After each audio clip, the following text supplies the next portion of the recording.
Whoa, hi Jags fans, this is a rare treat, an outdoor broadcast.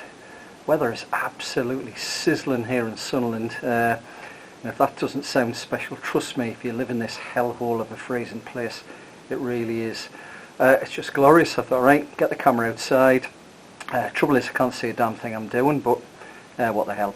I was going to leave this until after the Clyde game, and then hopefully we'd have reached a conclusion in terms of the group stages of the Betfred, but I thought, beautiful day outside, let's have a bit of a chat with the Jags lads and lasses. First point today, first thing I'd like to comment on was the issue, which I know it's a few weeks ago now, and I do apologise for neglecting it last time, was the away strip with the rainbow stripes down the side and various other parts of the top. It proved to be quite controversial.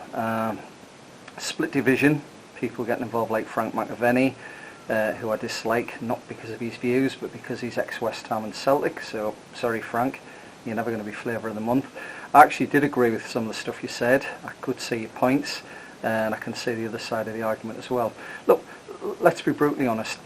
If you're at Firhill, if you're in an away game and you're a Jags fan and you're standing next to me, frankly, I don't give a damn what your sexuality is. I really don't care. Right? If you're prepared to stand your ground, sing the songs, dish out abuse to our two smaller Glaswegian teams, the Blues and the Green and Whites, then you'll do for me, okay? I would hope nobody would support a football club based on whether its shirt's got rainbow stripes or not. I mean, that would be absolutely ridiculous. The one thing I would say is I am a bit disappointed with the home shirt. I do think it's very, very yellow. It could have done with a bit more red in, but that's the way it is. It's red and yellow. That's our army, so I'll stick with that. So yeah, just a few words about that. Again, before we reach the football side of things, what on earth's going on in the boardroom? Dear only knows, it seems to be sort of deck chairs on the Titanic. Somebody kicked out, somebody comes in. In David Beattie, I agree with what other supporters have been saying, what the press has been saying. He very much loves the club, so I don't think there's any issues with that. And I'm sure he will do what is right by Partick Thistle Football Club. So I think we're in good hands. I am concerned about what's going on with the potential takeover, whether it'll actually happen or not, the various regulatory rules and regulations that we'll have to get through. I don't know. I still feel, quietly optimistic about the season, and I think really if we're doing it on the football pitch, the other stuff will very much take second place anyway. Okay, and I do apologise, I know the flag's wafting about in the background there, but we do get breezes here in Sunderland as well, even on a hot day. So, there's a lot going on. I hope the club resolve it sooner rather than later, and very much in favour of the club. I hope the budget's good. Whoever's running the club supports us in our goal to get back to the top flight, and that is very much our goal this season. Right, on the football front, I got up for the Airdrie game. It was a thoroughly good day out, weather was beautiful, it was rubbish here. It's a shame I didn't show you what the weather was like last week here, completely different. It's the reason why Sunderland's twinned with the Antarctic. It's usually horrendous. So I got up Glasgow, beautiful sunny day, weather was tremendous, and sort of half enjoyed the game. It was good to be back, a pretty decent crowd, and hats off to the Airdrie fans, they turned up in reasonable numbers as well. It was a good turnout. Not the loudest fans in the world, but they did support their team. But very much a game of two halves. Very disappointing first half. I thought we were poor. I thought we were second best all over the park. What worried me was just the lack of attention to second balls. I said it last season and I'll keep saying it. You've got to win these second balls. Whether it's knock-ons from headers, whether it's tackles, whatever.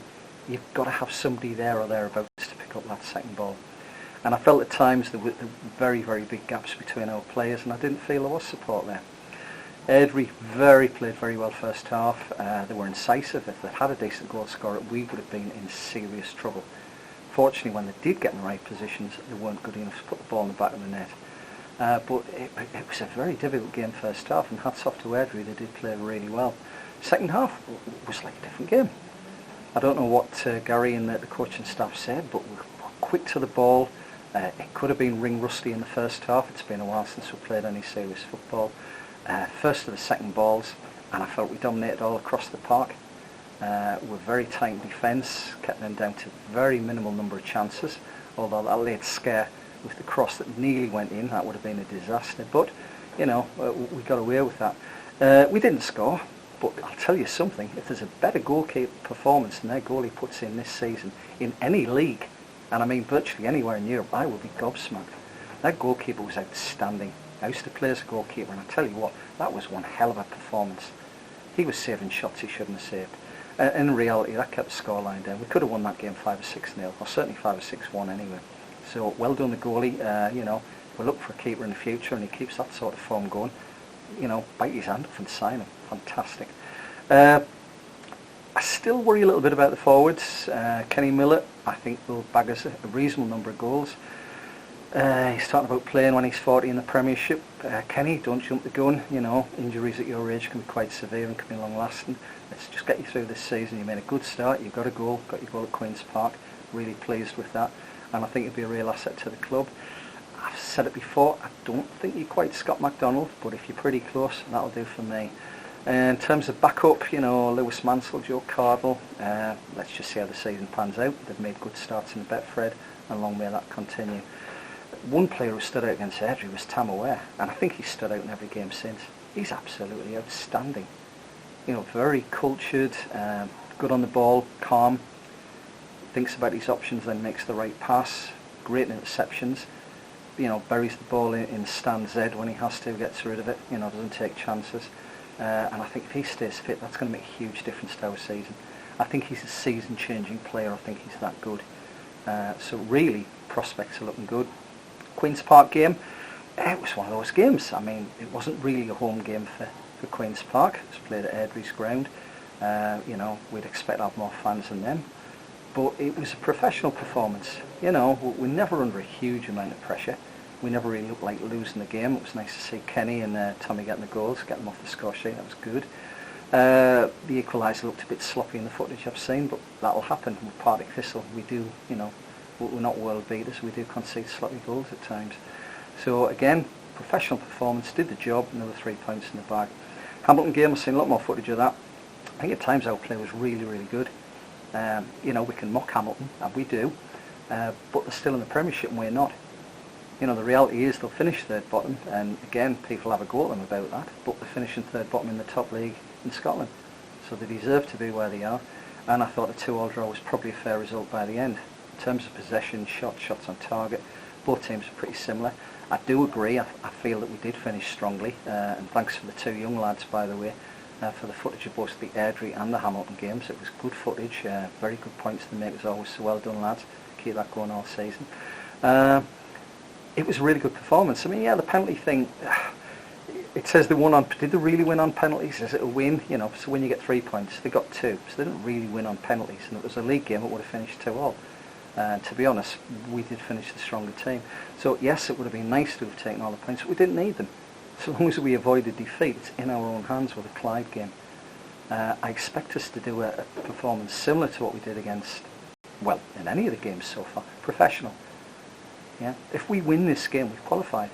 You know, we set ourselves up potentially for a game, if not in the next round, possibly the one after that against one of the big boys in Scotland. It'd be nice to get Rangers or Celtic either home or away, have a big day, make a few quid from it.